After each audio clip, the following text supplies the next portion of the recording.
আসসালামু আলাইকুম সবাইকে। সবাই কেমন আছেন? আশা করি সবাই অনেক ভালো আছেন, আর আমিও আপনাদের দোয়ায় অনেক ভালো আছি। আজকে আমার মনটা অনেক বেশি খুশি, কারণ আজকে আমি একটা পার্সনের সঙ্গে দেখা করতে যাব। পার্সনটা অবশ্যই অনেক স্পেশাল। তো আমি ঘুম থেকে উঠে দেখেন আমার মুখ টুখের অবস্থা বাজে। এখন আমি রেডি হয়ে নিব। এই তো আমি ঝটফট রেডি হয়ে নিলাম, আর আমাকে আজকে কেমন লাগতেছে অবশ্যই জানাবেন। আর একটা কথা হচ্ছে, এটা কিন্তু বেশ কয়েকদিন আগের ভিডিও, সো তখন আমি কত সুন্দর গুলুমুলু ছিলাম ভাই, এখন আমি এত শুকাই গেছি। আমার আগের ভিডিও দেখলে আমার নিজের কাছে আফসোস লাগে। যাক, বিষয় না, ইনশাল্লাহ আবার ঠিক হয়ে যাব আপনাদের দোয়ায়। এরপর চলে যাচ্ছিলাম আমাদের গন্তব্যস্থানে। আর হ্যাঁ, আজকে আমার পরার ড্রেসটি কি আপনারা চিনতে পারছেন? যদি চিনে থাকেন তাহলে অবশ্যই কমেন্ট করে জানাবেন। এদিকে আমরা চলে যাচ্ছিলাম, আর যেতে যেতে একটু রাস্তার ভিডিও নিচ্ছিলাম। এইটুকু রাস্তাটা খুব বেশি সুন্দর ছিল, আমার কাছে খুব বেশি ভালো লাগছে। এরপর দেখা শেষ করে আমি আসছিলাম সেনাতে, বাট আমার মনেই ছিল না যে ওই দিনটা ছিল রবিবার, যার জন্য সেনা অফ পাইছি। দিন আর কি করার, মন খারাপ করে এখান থেকে আবার ব্যাক করতেছিলাম। আমরা বের হয়েছিলাম সকাল সকাল, বাট ঘোরাঘুরি করতে করতে দুপুর হয়ে যায়। আর এত ক্ষুধা লাগছিল কি আর বলবো, পেটের মধ্যে ক্ষুধায় শুধু চৌচো করতেছিল। দেন রাস্তার মধ্যে এই ফুল গাছটা দেখে আমার খুব বেশি ভালো লাগছে, আমি একটু ফুটেজ নিয়ে নিলাম। মন চাচ্ছিল কেউ যদি আমাকে ফুলগুলো পেরে দিত, আমি 2 হাত ভরে ফুল নিয়ে বাসায় যাইতাম। এরপর আমরা চলে আসলাম পল্লী বিদ্যুতে খাওয়ার জন্য। সারাদিন ঘোরাঘুরি করে স্কিনটাকে নষ্ট করলে তো হবে না, অবশ্যই স্কিন কেয়ার করতে হবে। তো চলো আমি তোমাদের সঙ্গে শেয়ার করি আমি কিভাবে আমার স্কিন কেয়ার করি। আমাদের সবার উচিত নিজের যত্নের পাশাপাশি স্কিনটাকে যত্ন করা। সো আজকে আমি কথা বলবো বিউটি পার্লার নিয়ে। এটা একটা কম্বো প্যাকেজ, এর মধ্যে তোমরা পেয়ে যাবা একটি ফেস ওয়াশ, একটি নাইট ক্রিম, একটি ডে ক্রিম। এই প্রোডাক্ট গুলো আমি দীর্ঘদিন ধরে ইউজ করছি।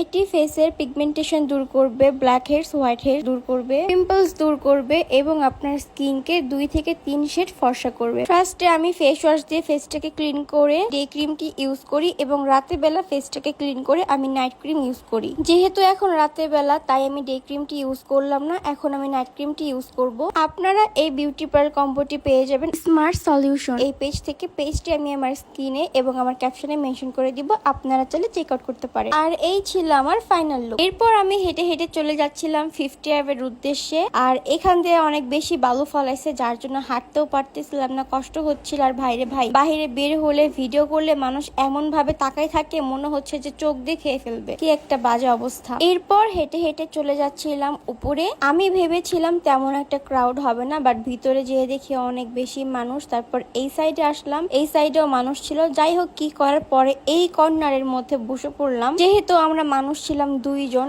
আমাদের তেমন একটা প্লেসেরও প্রয়োজন ছিল না, তাই আমরা এই কর্নারে বসে পড়ি। আর এইদিকে আমি একটু নিজেকে দেখতেছিলাম, এত জার্নি করছি, আমার ফেসের অবস্থা খুবই বিচ্ছিরি হয়ে গেছে। তারপর কোনো এক কারণে আমার মুডটা অফ হয়ে গেছিল, আর আমি দেখতেছিলাম যে কি অর্ডার করব। আমাকে ও জিজ্ঞেস করতেছিল তোমার কি মুড অফ? আমি বললাম যে না। দেন আমি বলতেছিলাম যে আমি কি অর্ডার করব, তুমিই দেখো। এরপর খাবার অর্ডার দিয়ে আমি এই পাশে একটু ঢং করতে আসলাম। আমাকে ও বলতেছিল যে একটু ঢং করো, তোমাকে পিকচার তুলে দে, ভিডিও করে দে। বাট ভাই, আমি তো ঢংই করতে পারি না, আমি পিকচার তুলতে গেলে কোনো পোজও জানি না। তো আমিও একটু ভ্যাঙ্গাচ্ছিলাম যে দেখো এরকম এরকম ভাবে ঢং করতে হয়। দেন যায় একটা বাড়ি খাইছি ভাই, কি যে ব্যথা লাগছে। তারপরে মনটাকে শক্ত করে বুঝতেই দিই যে ব্যথা পাইছি। তারপর একটু ঘোরাঘুরি করতেছিলাম। আর আজকের ভিডিওটা একটু বেশি বড় করে ফেলছে আমি, আই নো, তোমরা বোরিং হইও না প্লিজ। আর আমাকে বলতেছিল তোমাকে ছবি তুলে দেই, আমাকে ছবি তোলার কথা বলে দেখি ভিডিও করতেছে। তারপরে আমাদের খাবার চলে আসলো, আমরা খেতে বসে পড়লাম। এরপর ও যেন আমাকে কি বলতেছিল, আমি আবার ওকে কি দেখাচ্ছিলাম, কি হাবি জাবি করছি আল্লাহ জানে। তারপরে আমাকে বলতেছিল যে একটু তাকাও, একটু পোজ দাও, কিছু বলো। পরে বললাম যে আমি কি বলবো ভাই, এখানে বলার কিছু নাই, ক্ষুধা লাগছে, খাও আগে, পেটের মধ্যে ইঁদুর দৌড়াচ্ছে, এত ক্ষুধা লাগছে। তারপর আমি একটু মজা করলাম ওকে, আর আমি বলতেছিলাম যে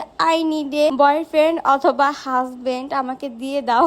ও মজা করতেছিল আমার সাথে। দেন খাওয়া দাওয়া শুরু করে দিলাম। খাওয়া দাওয়া শেষ করে আমার আরো কাজ আছে, এগুলো তোমরা লাস্টের ভিডিওতে দেখতে পারবা যে কি কি করলাম। আরো হেঁটে হেঁটে চলে যাচ্ছিলাম ওভারব্রিজ দিয়ে রোডের ওই পাশে, কারণ ওই পাশে আমার কাজ আছে। আমি চলে আসলাম পেট শপে, এখানে হচ্ছে আমার বিড়ালের জন্য ক্যাট ফুড কিনবো, তাই চলে আসা। এসে দেখি যে এখানে আমি যে ক্যাট ফুডটা নিতে আসছিলাম সেই ক্যাট ফুডটা নাই, অন্যগুলো আছে। তো আমি খুব চিন্তায় পড়ে যাই যে কোনটা রেখে কোনটা নিব, বা অন্য ফ্লেভার ওরা টেস্ট করবে কিনা। তারপরে ফাইনালি একটা নিয়ে নিলাম। আজকের ভিডিও এই পর্যন্তই। সবাই ভালো থাকবেন, সুস্থ থাকবেন, আমার জন্য জন্য দোয়া করবেন। আল্লাহ হাফেজ।